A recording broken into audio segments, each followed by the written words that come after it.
let's look at the next iteration of the Virginia team. So first, we learned about Virginia Smash. Now let's learn about Elto Lind board nuke and how to leverage this to great effect. All right, so first of all, what is the point of this team? What does it do? It's a very fast team, or at least a reasonably fast team, that tends to do well against certain things. Now, we really should be like tailwind boosting off of Dove Plume, or not Dove Plume, off of Angel Plume. But typically, depending on how you run this, you can kind of get away with being at these initiatives. Now, one thing you need for this unit is for her to be level 30 and to have Elemental Roar. And you're going to want like a Carnelian so that at minimum you can cast Elemental Roar. And Boon of the Fairies scales the damage.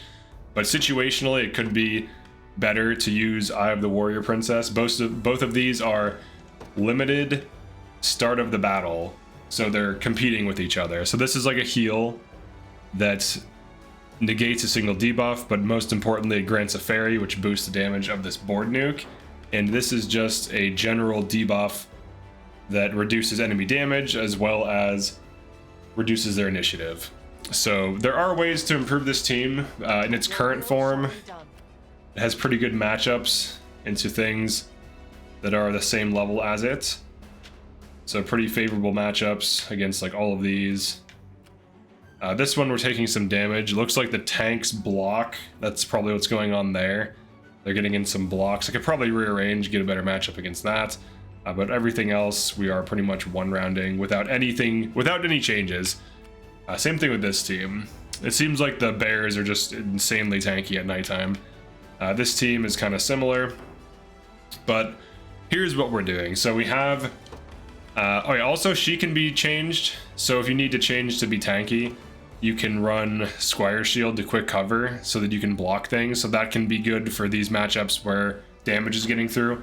But for default, she's going to be Maiden's Hammering, activates after an enemy attacks with an active skill. Counterattack with a true attack, 150 potency, so she does good damage. She can hit an armored, lowest HP armored, she'll prioritize. Ignores 50% versus armored, and also plus 50 potency, so typically an armor killer. And then vertical edge, true strike versus flyers, ignores 50 defense, plus 50 potency, so flyer killer, armor killer, counterattack, tanking. She's on Cornyx, Kingsblade Cornyx for just like damage and some stats. It's basically 20 physical attack because it's 15 physical attack and then plus 5 to your physical attack. So it's basically 20, but you also get like guard rate, some evasion, some accuracy, initiative, and so on. So that's what she's using. And then we have this unit here, Berengaria, on King's Axe, Drakanash, which gives basically 25 attack as well as, you know, plus 5 hit, plus 5 evasion, plus 5 crit, and so on. So pretty valuable weapon for general damage dealing and hit fixing. Now this build's kind of fun because we actually leverage this. The Hero's Medallion is from the arena, the Coliseum. You can easily cheese it by using a team like this. I'll just show this really quick. So a team like this, easily cheese. Now you're gonna have to change the rules to attacking not frozen. You just dragoon dive, freeze them, and then just let them like stand by. So this is the team typically and you can make changes to it as well. He has defensive gauntlets. He doesn't need those normally. It's just so that he can tank like a true attack. But all right, so back to this team. So what she will do is Death Spin, and it gets to be 150 potency. Now, it turns out that her debuff does not count towards Death Spin, but we do have a way to actually leverage this Death Spin specifically, so I'm going to be showing that pretty soon. So we have Death Spin, we have Painbringer, activates before being attacked, grants +1 action point, plus 20% attack, +1 initiative, and then of course we have Sanguine Pursuit, which gets scaled by Blood Moon Earrings. So she actually heals for 80% of damage dealt, and also gets +1 passive point versus afflicted targets, which we'll be making them afflicted. And then also +1 AP or passive point with this, +1 passive point and active point from this, as well as +20% physical attack. So she has pretty good damage, she has stun, she has AoE damage, she has self-heal, and she also has self-action point generation before she is attacked. Okay, and then we have this. Eltolind. So Elemental Roar, Board Nuke, cures, but most importantly generates a fairy, prevents debuffs, typically in the front row. Fairy scales the damage to 100 physical and magical potency, and we're going to scale the damage further, you'll see in a second. Mirrored Spectacles is just hit plus 30, which is generally good enough to allow her to hit most things. If you need the True Strike, you can switch this out for the sniper thing, which looks like this. Right here, Sniper Lens. You can Eagle Eye. So you can switch out. You can put this in your inventory, and then if two teams are sharing it, just use it, like switch to it as needed. You can change as the unit hits to combat, just unequip it afterwards so the other team can use it. So that's another way to do that if you need the true hit. But this is just like a placeholder thing, just for like general hit plus, so that her board attack can hit. She also can spot heal and remove debuffs from the front, as well as mitigate debuffs from the front. So she's very anti-debuff, some healing, and she generally won't be doing these other attacks unless you give her more active points, which you can do. Now here's where the big combo is. So this Elven Fencer can pretty much be anything. You have Elven Fencer with Flamebrand Tome, Magic Conferral, add magic damage, and Burn, which is an affliction that triggers the damage increase on this, and it also does 20 damage per enemy action point used. So if it doesn't get cleansed, it typically helps kill. Also, you get increased damage, so 50 more magic potency damage on top of the burn, which also gives you more damage. So these two combo off of each other. Mostly she combos off of her.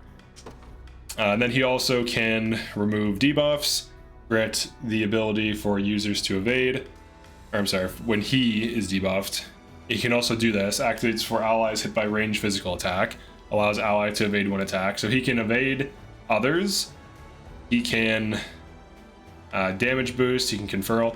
He can lightning blade to single hit stun, deal some decent damage, and then remove weakness. But mostly he applies burn on this.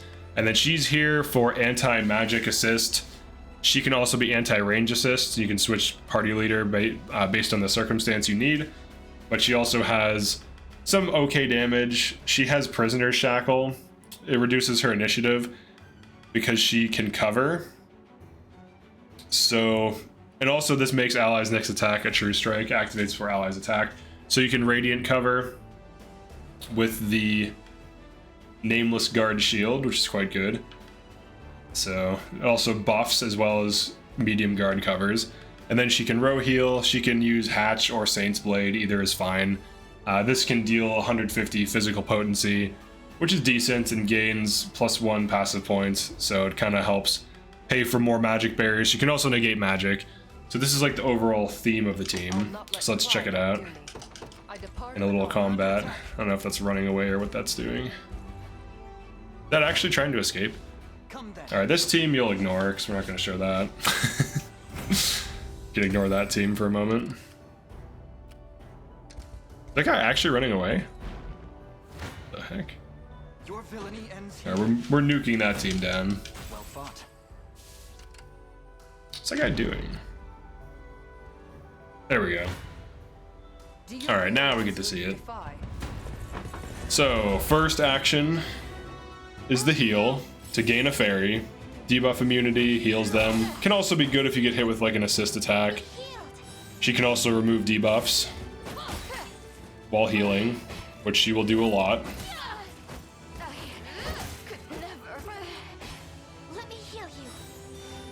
Definitely helps her stay afloat. Killing pursuit.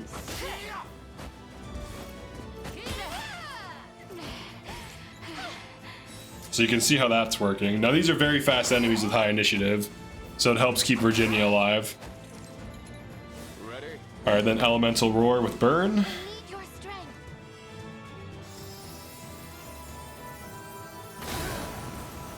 Now we did miss a 90, which is unlucky. Sanguine Pursuit for 53. Death Spin. 119 crit.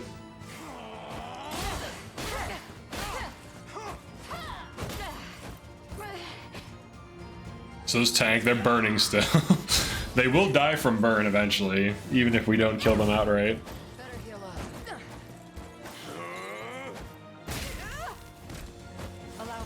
All of these things are like avoid tanks, these enemies. Here we go, death spin. Pretty huge damage when it hits against those. Now you could replace the one guy with a witch, so that you can get true strike, which is nice. We just got brandish. Attack single enemy, ignores 50%. Seems decent. It's 2 passive or 2 active points though. Now the fencer gets a pretty good ability. Let's go over that. I think at level 25 or level 30 really. Attack a row of enemies, grants the user ability to evade one attack. This is pretty decent, so it's something for it to do. Also this, after evading an attack, grants the user +1 AP. So it can kind of do Mirage Stab combos off of that, which is kind of nice. But this is the team so far. It has pretty good durability. Also, one thing you can do that's kind of neat is if she is dying for whatever reason, you can switch these typically and then throw evasion stacking on her. And typically, as long as you're not dealing with True Strike, you will be able to tank some absurd things. So you could give her... Royal Scarf is good, but if you give her like Lucky Coin, then she can now dodge tank fairly well. You can also add to it, so you can do like Lucky Coin plus a Scarf. That generally will get you to be quite evasive. And then if you want to cover her even more, you can remove that.